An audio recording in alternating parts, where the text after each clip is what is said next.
Nam lahko predstavite model obravnave in pomoči bolnikom z redkimi boleznimi in njihovim svojcem? Kakšno je sodelovanje in delovanje na lokalni ravni, kako se odvijajo povezovanja in kako se s tem izboljšuje kakovost življenja obolelih? Ja, jaz delujem v razvojni ambulanti s Centrom za zgodnjo obravnavo Domžale.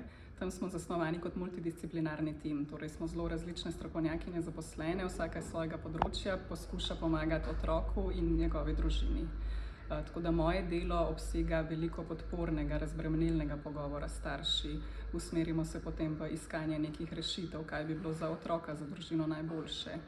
Pogledamo v lokalnem okolju, kaj družina potrebuje, ali so to neke materialne pravice, ali gre potem za vključevanje otroka v vrtec. Obrnemo se lahko direktno na ustanovo, lahko grem starši tudi pogledati, recimo ustanovo, če je to potrebno. Pogledamo res čisto iz tega, kaj družina rabi, kaj potrebuje, se pridružimo njim in potem poskušamo najboljše za otroka in celotno družino. Katere pa so denimo najpogostejše stiske, ki jih izpostavljajo starši otrok z redkimi obolenji? Ja, težko je reči, katere so najpogostejše, ker dejansko vsaka in bolezen je drugačna in družina je drugačna, ampak se mi zdi, da mogoče najbolj pogosto je ta zmeda med različnimi sistemi, kaj nam lahko pripada, kam se obrnemo, čistko mogoče, da podamo te osnovne informacije, ker sistem je res lahko kar razdrobljen in je zato zelo pomembno, da pridejo do socialne delavke, da jih mi lahko usmerimo, povemo, kje se da kaj pogledati, kaj pripada.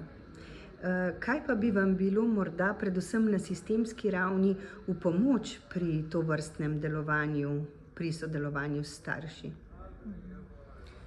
Mislim, da imamo že marsikaj dobro urejeno, zmeraj so pa možnosti tudi še za napredek. Tako da, kar jaz vidim, je to, da bi se lahko med sistemi še bolje povezovali med sabo, še bolj podajali jasne informacije, tudi strokovnjaki se povezovali tudi na nekem res sistemskem nivoju, našli take rešitve, ki bodo še bolj zajele tak širok spekter ljudi, tako da mogoče res, kar se tiče teh pravic socialnega varstva, da bi bilo še malo bolj jasno tudi podano, kaj, kje, kako.